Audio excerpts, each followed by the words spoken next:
Chapter 1 1. Can you hear me? The full bodysuit laying in the hospital bed groaned something that sounded like, uh-huh. Mr. Ekstrom, I'm Jason Milkweed. I'm an investigator with the medical examiner's office. I know you're not feeling well, but I'd like to ask you a few questions about the blast at the Opulence apartments last night. Are you able to answer my questions, Mr. Ekstrom?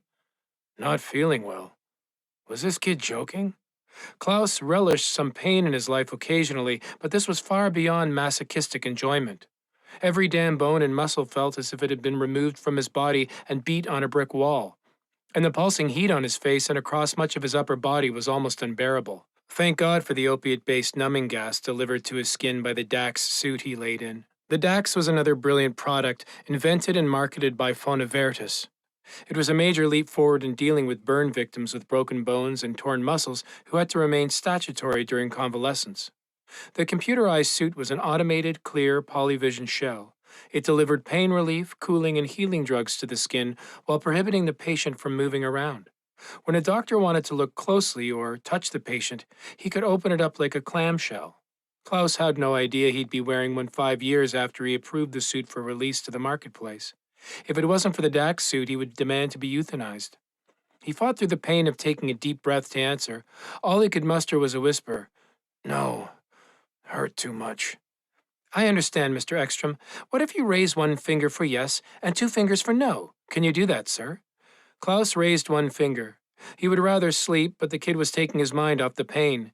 He sure hoped this kid was really an investigator and not some government lackey honing his interviewing skills on a crime victim. Klaus strained his eyes to get a good look at the kid.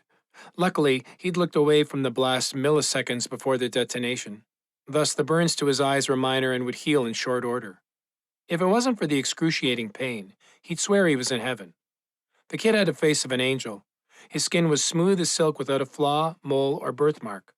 Klaus couldn't see any facial hair, not even peach fuzz. Put this kid in a white robe and he'd pass easily for one of God's flying servants. Of course, Klaus didn't believe in God, so he found a little humor thinking the kid better keep his day job as an investigator. Mr. Ekstrom, were you at the Opulence apartments to see someone? Klaus raised a finger. Milkweed continued. Mr. Ekstrom, I'm going to say the names of residents at the Opulence. When I get to a person you were there to see, please raise a finger. Okay. Mr. Stevens, Mr. Krauthammer, Laszlo Trinklet, Miss Sophia. Before Milkwood could pronounce the last name, Klaus raised his finger. Very good. Was she a friend? As he raised a finger, Klaus realized the kid was referring to Sophia in the past tense. Was she dead? Did she work at Fonavertis? A single finger went up. Was she your girlfriend? Klaus guessed Sophia was dead, so he raised two fingers for the first time. He could feel the drugs taking over again and the shadows of sleep starting to crowd out his consciousness. He only heard the first half of Milkweed's next question before slipping into a dream, reliving the events of the night before. He saw himself standing in the shadows across the street from the Opulence, watching Rolly and Sophia arrive arm in arm. He'd never considered himself an envious person, but their kissing in front of the apartment building was enough to ignite a flame of jealousy. He couldn't wait to get into her apartment to teach her another lesson. This one would be about faithfulness to the person who paid for her luxurious living arrangements. He didn't bother to knock on her apartment door. He passed his palm over the security panel to release the lock and open it.